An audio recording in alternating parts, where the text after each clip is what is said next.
Hi friends, I am Abhishek. So friends, आज हम बात करने वाले हैं वास्तविक संख्या से रिलेटेड। आज जो मेरा टॉपिक है वास्तविक संख्या से रिलेटेड है। आज हम देखने वाले हैं वास्तविक संख्या से रिलेटेड जितने भी प्रश्न बनेंगे एक्सरसाइज में, वो सारा प्रश्न अब हम करने वाले हैं, क्योंकि थ्योरी बेस्ड जो वीडियो था हम सारा बता दिए थे आपको थ्योरी। ठीक है, अब जो बारे आया प्रैक्टिस का आया, क्वेश्चन प्रैक्टिस का आया। ठीक है, आप जितना क्वेश्चन प्रैक्टिस करेंगे उतना ज़्यादा सीखेंगे।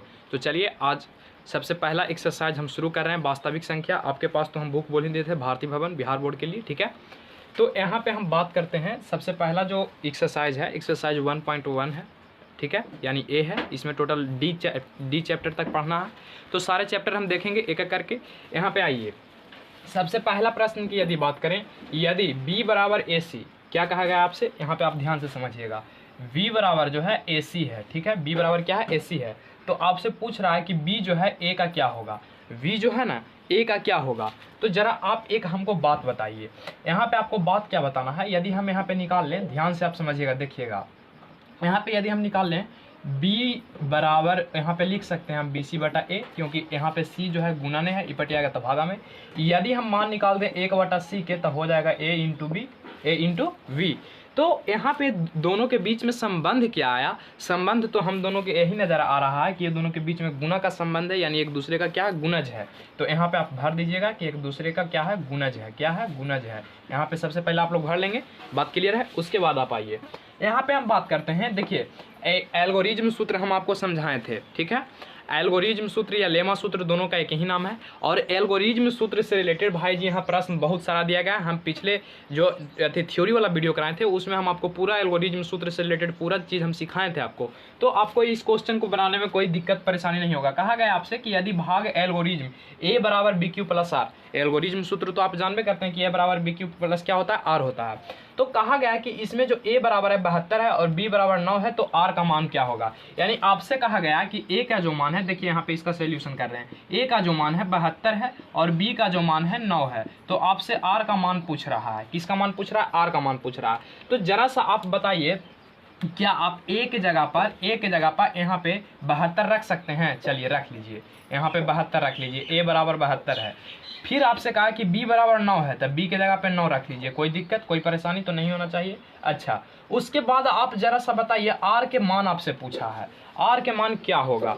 तो जरा सा सोचिए, यहाँ पे कौन सा ऐसी हम संख्या रख दें, या तो इससे कम आए या तो इसको काट दे। तो 9 8 आप 72 कहिएगा, यहाँ पे तो आप आराम से कहिएगा कि नहीं कहिएगा। तो 9 8 72 पूरा कट जाएगा, तो शेषफल क्या बच जाएगा, 0 बच जाएगा। यानी r के सामने क्या बच जाएगा, 0 बच जाएगा। यानी r बराबर आपके पास यहाँ पे क्या आ गया है, 0 आ गया है। तो यहाँ पे आप रिक्त स्थान की जगह पे भर दीजिएगा कि r के मान क्या होगा, 0 होगा। बात क्लियर है। अच्छा, उसके बाद नेक्स्ट प्रश्न पे आइए। इसी प्रकार के फिर प्रश्न है आपके पास। प्रश्न का है कि यदि भाग एल्गोरिज्म सूत्र a बराबर बी क्यू प्लस आर, जहाँ b बराबर 4 है, q बराबर 5 है, r बराबर 1 है, तो a बराबर क्या होगा।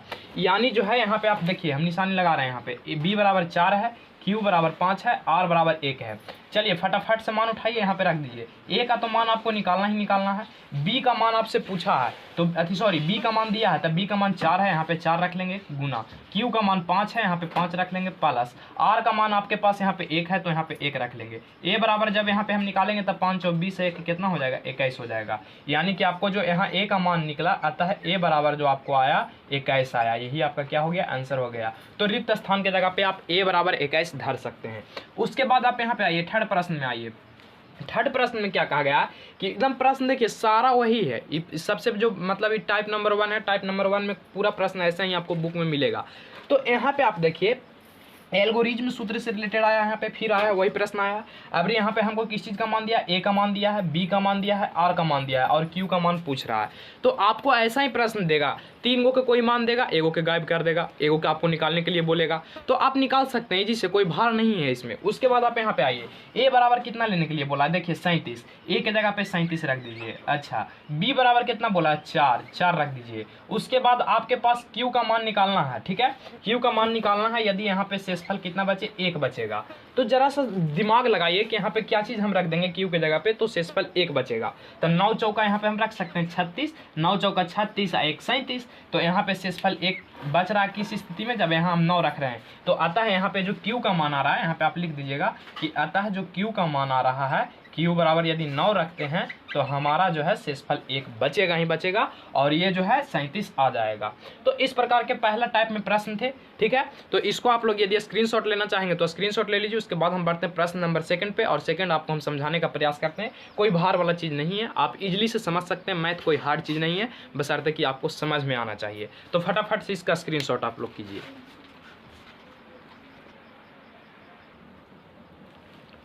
चलिए अब यहाँ हम देखेंगे प्रश्न नंबर 2, और प्रश्न नंबर 2 बहुत ही इजी प्रश्न है, जैसा आप पहला प्रश्न बनाए थे। यहाँ पे पहला प्रश्न, दूसरा प्रश्न में क्या कहेगा कि भाग एल्गोरिज्म a बराबर बी क्यू प्लस आर का q और r का मान बताएं, ठीक है। यानी इसमें आपको क्या करना है प्रश्न में कि आपको जो बताना है q और r का मान बताना है। आपको कुछ प्रश्न दे दिया गया है, ठीक है। तो यहाँ पे सबसे पहला प्रश्न जो आपके पास है, प्रश्न ये है कि a बराबर 10 है, अब b बराबर 3 है। a बराबर कितना है? 10 है, अब b बराबर 3 है। तो यहाँ पे सबसे पहले आप सोल्व लिख लीजिएगा, ठीक है। और सोल्व लिख करके a बराबर कितना दिया गया है? 10 दिया गया है। b बराबर कितना दिया गया है? 3 दिया गया है। एल्गोरिज्म सूत्र लगा दीजिए, ठीक है। एल्गोरिज्म सूत्र से, ठीक है, एल्गोरिज्म सूत्र से, ठीक है, सूत्र से। उसके बाद एल्गोरिज्म सूत्र क्या होता है? तो होता है a बराबर बी क्यू प्लस आर होता है। चलिए फटाफट से मान उठाइए। a बराबर 10 है और b बराबर कितना है? 3 है। तो यहाँ पे आपको बताना है कि q और r का मान क्या होगा। तो ज़रा सा सोचिए कि 10 जो है मतलब 3 में कितना से गुना करेंगे, या तो 10 आना चाहिए या तो 10 के नज़दीक आना चाहिए। तो आप कहिएगा कि 3 तिया 9, अब बच जाएगा 1 से, 3 तिया 9 1 10 हो जाएगा पूरा। तो देखिए q के स्थान पर कौन आया है? q के स्थान पर 3 आया है, और r के स्थान पर कौन आया? 1 आया है। तो यहाँ पे लिख दीजिएगा कि अतः q बराबर 3 होगा और r बराबर 1 होगा। यही आपका क्या हो गया? आंसर हो गया, ठीक है। उसके बाद सेकंड प्रश्न देखिए, सेकंड प्रश्न भी ठीक वैसा ही है। तो यहाँ पे सबसे पहली बात सोल्व लिख लीजिएगा। a बराबर 81 है और b बराबर 3 है, ठीक है। a बराबर कितना है? 81 है और b बराबर 3 है। एल्गोरिज्म सूत्र लगा दीजिए, एल्गोरिज्म सूत्र से, ठीक है, सूत्र से। तो एल्गोरिज्म सूत्र क्या कहता है? तो एल्गोरिज्म सूत्र कहता है कि a बराबर जो होता है बी क्यू प्लस आर होता है। a बराबर बी क्यू प्लस क्या होता है? आर होता है। तो यहाँ पे आप देखेंगे तो a का मान जो है 81 है और b का मान जो है 3 है। तो ऐसा आप सोचिए कि जो या तो 3 में वैसी संख्या से गुना करें जो तो या तो 81 आ जाए या 81 के करीब चले जाएं। तो आप कहिएगा 27 तिया 81, ठीक है, 27 तिया 81। तो शेष कितना बचेगा? 0 बचेगा, शेष 1 भी नहीं बचेगा। तो देखिए q के सामने कौन सा आया है? 27 आया है। r के सामने कौन आया है? 0 आया है। यहाँ पे लिख लेना है आपको कि अतः q बराबर जो होगा 27 होगा और r बराबर जो होगा 0 होगा। तो ऐसा प्रश्न 4 प्रश्न टोटल है, जिसमें से हम 2 आपको बताए हैं, 2 आपको खुद से बनाना है, ठीक है। तो मिलते बढ़ते हैं आगे क्वेश्चन नंबर नेक्स्ट में। इसको फटाफट से आप स्क्रीनशॉट कीजिए। चलिए अब बढ़ते हैं प्रश्न नंबर 3 में, ठीक है। और प्रश्न नंबर 3 भी उसी प्रकार का प्रश्न है। आपको ये बहुत ही इजी प्रश्न है, बहुत ही इजी है। आपको फार्मूला याद है, बस इसको उसके बाद क्या कर देना? सेट कर देना। तो देखिए यहाँ पे कहा है कि यूक्लिड विभाजन प्रमेयिका द्वारा HCF का मान निकालें, ठीक है। यूक्लिड विभाजन प्रमेयिका यानी कि यूक्लिड विभाजन, जिसको हम लोग क्या बोले थे? एल्गोरिज्म सूत्र बोले थे या लेमा सूत्र बोले थे। तो यहाँ पे आपके पास प्रश्न है कि 252 और 1540 का क्या निकालना? आपको मसा निकालना है, मसा HCF। तो ये देखिए ऐसा प्रश्न 2 नंबर के क्वेश्चन एग्जाम में बनते हैं। ऐसा प्रश्न हम ऑलरेडी पहले भी कराए हैं, जो बेसिक क्लास दिए थे उसमें, और यहाँ पे हम क्वेश्चन प्रैक्टिस में भी करवा रहे हैं। तो आपको दोनों जगह सही से देख लेना, क्लियर हो जाएगा। एग्जाम में बोर्ड में 2 अंक का आपको ये इससे प्रश्न आता है, तो आपको क्या करना है? कंप्लीट कर लेना है। तो सबसे पहले भाई जी यहाँ पे आप सोल्व लिख लेना है आपको, ठीक है। सोल्व लिख करके क्या करना है? तो यहाँ पे आप बताइए ए किसको बोलते हैं? तो ए यहाँ पे जो सबसे बड़ा होगा, तो सबसे बड़ा है 252 की 1540, तो सबसे बड़ा कहिएगा 1540, यानी ए बराबर जो है 1540 है। अच्छा, बी बराबर कितना हो जाएगा? तो 252 हो जाएगा। होगा कि नहीं होगा? जो सबसे बड़ा होगा वो ए कहलाएगा, जो सबसे छोटा होगा उसमें दोनों में वो बी कहलाएगा। उसके बाद यहाँ पे आप लगा दीजिए एल्गोरिज्म सूत्र, ठीक है, एल्गोरिज्म सूत्र से, ठीक है, सूत्र से। एल्गोरिज्म सूत्र क्या कहता है? कि एल्गोरिज्म सूत्र कहता है कि a बराबर बी क्यू प्लस आर होता है। a बराबर क्या होता है? बी क्यू प्लस आर होता है। तो फटाफट से आप a का मान बता दीजिए। तो a का मान 1540 है, b का मान बता दीजिए। तो b का मान 252 है। अब यहाँ पे जरा सा सोचिए कि किससे हम ऐसे गुना करें तो 1540 के नज़दीक चल जाएंगे। तो जरा सा सोचिए। तो देखिए, तो यदि हम मान लीजिए एक बात का मतलब कॉमन वे में हम सोचते हैं कि यहाँ पे यदि 6 से गुना करेंगे तो 6 दूनी 12, लगभग 6 से यदि गुना करते हैं पे इसके नज़दीक में चल जाएंगे, तो 6 से यहाँ पे गुना कर लीजिए। 6 से जब गुना करिएगा तब देख लीजिए कितना आ जाएगा जो, तो 6 दूनी 12, 6 पचे 30 है, 1 31 बाकी अपने 3 है, 6 दूनी 12 3 15, यानी 1512 आ जाता है लगभग 6 से गुना करते हैं तो इसमें से आपको घटा लेना है 1512, जो घट करके आएगा वो और भी रखाएगा। तो यहाँ पे देखिए घटाइएगा तो कितना आ जाएगा, ये 8 आ जाएगा, ये 2 आ जाएगा, कट जाएगा, यानी शेष आपके पास 28 बच गया। शेष कितना बच गया, 28 बच गया है। बचा है कि नहीं बचा है, बच गया है।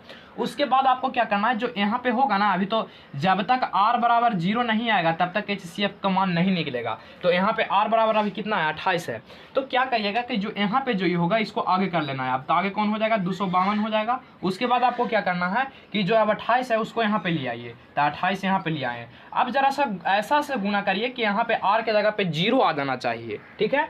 तो 0 किस अनुसार से आएगा, यदि 9 8 72, लगभग 2 है लास्ट में, 9 से यहाँ पे गुना कर लेते हैं, तो 9 8 72 और 9 दूनी 18 7 25, यानी यहाँ पे जब 9 से गुना करेंगे तो यहाँ पे 0 आ जाएगा। और जब r का मान 0 आ जाता है ना, तो उसके ऊपर वाला को हम लोग HCF कहते हैं। ये हम बेसिक क्लास में आपको समझाए थे, ठीक है।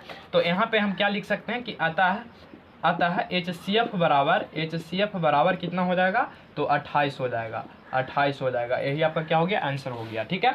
तो इस प्रकार से आपको करना है। जहाँ पे आप देखिएगा कि r के मान यदि 0 आ जाता है तो आपको क्या करना है, उसी को HCF बता देना है। अब थोड़ा सा आपके पास एक क्रिटिकल पॉइंट क्या आएगा कि आप सोच कैसे लेते हैं। तो देखिए ये भागा ही एक तरह से 1540 है, तो 252 में ऐसा गुना करिए कि 1540 के करीब चल जाना चाहिए। जैसे आप ऐसे भी कर सकते हैं, 252 से भागा दे सकते हैं यहाँ पे 1540 में, ठीक है। तो यहाँ पे आप जितना बार में लगाएंगे उतना यहाँ पे लिखेंगे, जो शेष बचेगा वो यहाँ पे लिखेंगे। जैसे हम यहाँ 6 बार में लगाए थे और यहाँ पे 512 आया था, घटा करके बच गया था 28 आपके पास। तो जो 28 बचेगा वो r के मान भी रखेंगे, जितना से लगाएंगे वो q के मान भी रखेंगे, ठीक है। ऐसे भी आप बना सकते हैं, लेकिन आपके अनुसार जैसा आपको पसंद पड़े वैसे आप बना सकते हैं। तो इसमें टोटल 3 प्रश्न दिया गया है और तीनों प्रश्न आपको खुद से हल करना है। हम एक प्रश्न बता दिए तीसरा टाइप का, और आपको खुद से ही हल करना है, ठीक है। तो बढ़ते हैं हम नेक्स्ट क्वेश्चन नंबर में, चौथा प्रश्न में। उसमें भी हम आपको 2-3 कराएंगे, उसके बाद आपको खुद से करना है। तो फटाफट से इसका एक स्क्रीनशॉट कीजिए। चलिए अब यहाँ पे हम बढ़ेंगे प्रश्न नंबर चौथा में, ठीक है। और चौथा के जो ये है पहला क्वेश्चन है, चौथा का कितना क्वेश्चन है, पहला क्वेश्चन है। और आपको फटाफट से यहाँ पे ध्यान से समझना है, ठीक है।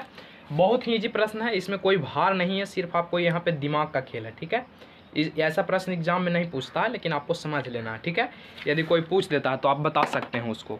तो यहाँ पे आप समझिए जरा, कहा है प्रश्न में कि दिखाइए कि प्रत्येक धनात्मक विषम, यहाँ पे पूर्णांक छूट गया, थोड़ा पूर्णांक को आप जोड़ लीजिएगा, पूर्णांक, ठीक है। प्रत्येक धनात्मक विषम पूर्णांक 4q+1 या 4q+3 के रूप का होता है, जहाँ पर q जो है एक पूर्णांक है। ऐसा प्रश्न आता था तो हम लोग भी फंस जाते थे, हम लोग से भी नहीं बन पाता था। लेकिन हम लोग बहुत ट्राई किए थे, जब हम पढ़ते थे क्लास 10th में बहुत ट्राई किए थे, तब ऐसा प्रश्न को हम सुलझा पाए थे, ठीक है। तो आपको कोई प्रॉब्लम ना हो, आपके लिए मैं हाजिर हूँ, मैं सारा प्रश्न आपको बताऊँगा, ठीक है। तो यहाँ पर आप देखिए, कहा है ना कि आप लोग विषम संख्या जानते हैं। चलिए, तो विषम संख्या आप लोग जानते हैं, तो विषम संख्या आप लोग जानते हैं, तो विषम संख्या स्टार्ट कहाँ से होता है, 1 3 5 7 ... इन्फिनिटी तक जाएगा कि नहीं जाएगा, जाएगा। यहाँ पे ये बात क्लियर आप लोग करिएगा, फटाफट से आप लोग यस या नो करिएगा कि विषम संख्या इसके रूप का होता है कि नहीं होता है। 1 2 3 4 5 1 2 3 4 बोल रहे, सॉरी, 1 3 5 7 का होता है, इस रूप का होता है। तो यहाँ पे आपसे पूछ रहा है ना कि 4q+1 जो है विषम संख्या होगा कि नहीं होगा, और 4q+3 विषम संख्या होगा कि नहीं होगा, जहाँ पे q एक पूर्णांक है। और q कैसा पूर्णांक है, तो q एक विषम पूर्णांक है। q एक कैसा पूर्णांक है, सॉरी, q जो है एक पूर्णांक है। पूर्णांक कहने का मतलब क्या हुआ, जो आप ध्यान से समझिएगा, विषम पूर्णांक किसको आपको दिखाना है, इसको, ठीक है, ये दोनों के। लेकिन q जो है एक पूर्णांक है, q के जगह पे 1 2 3 4 5 कुछ भी आप संख्या ले सकते हैं, ठीक है। यहाँ तक पहला बात क्लियर करिएगा।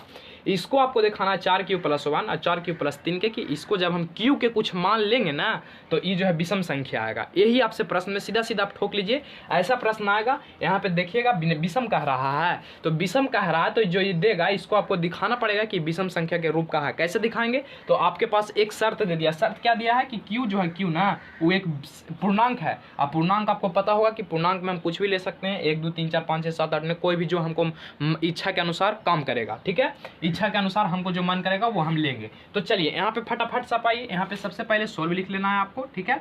और सोल्व लिख करके आपको क्या करना है ना, यहाँ पे लिखना सबसे पहले कि q बराबर जो होगा वो 1 होगा, 2 होगा, 3 होगा, 4 होगा, 5 होगा, डॉट डॉट डॉट हम कुछ भी ले सकते हैं क्यू बराबर, क्योंकि हमसे प्रश्न में सीधे सीधे कह दिया है कि क्यू जो है एक पूर्णांक है और पूर्णांक में मेरे पास क्या क्या आता है 1 2 3 4 0 सारा चीज़ आता है। तो यहाँ पे आप आ जाइए। अब यहाँ पे सबसे पहले लिखना है कि नाव, यहाँ पे सबसे पहले नाव लिखना है, ठीक है। और 4q प्लस ओवन को आपको धर करके लाना है, ठीक है। 4q प्लस ओवन के धर के लाइए। यहाँ पे यदि हम q बराबर ओवन के मान q बराबर ओवन ले लें तो q बराबर जब ओवन लेंगे तो ओवन आएगा यहाँ पे 4 में 1 से गुना करेंगे 4 प्लस 1 यानी 5 आ गया, ठीक है। उसके बाद और लेते हैं यहाँ पे यदि हम q के मान 2 ले लें, जब यहाँ पे q के मान हम ओवन लिए, अब यहाँ पे हम लेते हैं q का मान 2 लेते हैं, तो यहाँ पे q का जब मान हम 2 लेंगे तो ध्यान से आप देखिएगा 4 यहाँ पे 4q प्लस 1 था, यहाँ पे रख लीजिए फटाफट से, ठीक है। 4 गुना 2 प्लस 1, 4 दूना 8 प्लस 1 बराबर 9। तो दोनों कंडीशन में आप देखिए 5 भी विषम संख्या है, 9 भी विषम संख्या है। तो ये बात तो क्लियर है कि इसको में हम q के मान कुछ भी जब लेंगे ना तो ये हमेशा एक विषम संख्या ही प्राप्त होगा, जैसा कि आप यहाँ देख रहे हैं। अच्छा, उसके बाद एक आपको और दिया था 4q प्लस 3, 4q प्लस 3 दिया था कि नहीं दिया था? दिया था। तो यहाँ पे आपको क्या करना है, फिर से q के मान कुछ लेना है। q बराबर हम ओवन ले लेते हैं, तो q बराबर जब ओवन लेंगे तो 4q कितना है, 4q प्लस 3 है, तो यहाँ पे रख लीजिए 4 गुना 1 प्लस 3, 4 एकम 4 प्लस 3 बराबर आ जाएगा यहाँ पे 7। 7 कौन संख्या है? विषम संख्या है। एक मान और लेते हैं, q बराबर यदि 2 ले लेते हैं तो q बराबर 2 लेंगे तो 4q प्लस 3 है, तो यहाँ पे रख लीजिए फटाफट से 4 गुना 2 प्लस 3, 4 गुना 2 प्लस 3 तो 4 दूनी 8 है 3 11। तो यहाँ पे इस स्थिति में आप देखेंगे तो यहाँ पे आप देखेंगे तो ये भी 7 आ रहा है, 11 आ रहा है, और 7 11 कौन सा संख्या है? तो 7 11 जो है एक विषम संख्या है। तो अतः यहाँ पे लिख देंगे कि अतः 4q plus oven, 4q plus oven और 4q प्लस 3, 4q प्लस 3 एक विषम पूर्णांक संख्या है। एक विषम पूर्णांक क्या है? संख्या है, ठीक है। विषम पूर्णांक क्या है? तो संख्या है, ठीक है। विषम पूर्णांक संख्या है। ये बात आपको यहाँ पे क्या कर देना है? नोट कर देना है, क्योंकि आप दिखा दिए मेरे भाई। देखिए यहाँ पे 5 आया, किए था q के मान कुछ भी जब आप लेकर के देखिए, मान लीजिए 10 आप लेकर के देखिए, तो q के जगह पे 10 रखेंगे तो 10 गुना प्लस 1, 10 × 40 = 41, 41 कौन सा संख्या है? तो विषम संख्या है। तो ऐसे ही आपको दिखा देना था, बहुत हार्ड प्रश्न नहीं था। इसमें एक प्रश्न इसी टाइप के दिया गया है, इसी प्रश्न में 2 प्रश्न था, लेकिन हम एक ही प्रश्न बताए हैं। तो इसको फटाफट से आप स्क्रीनशॉट कीजिए, उसके बाद बढ़ते हैं हम आगे।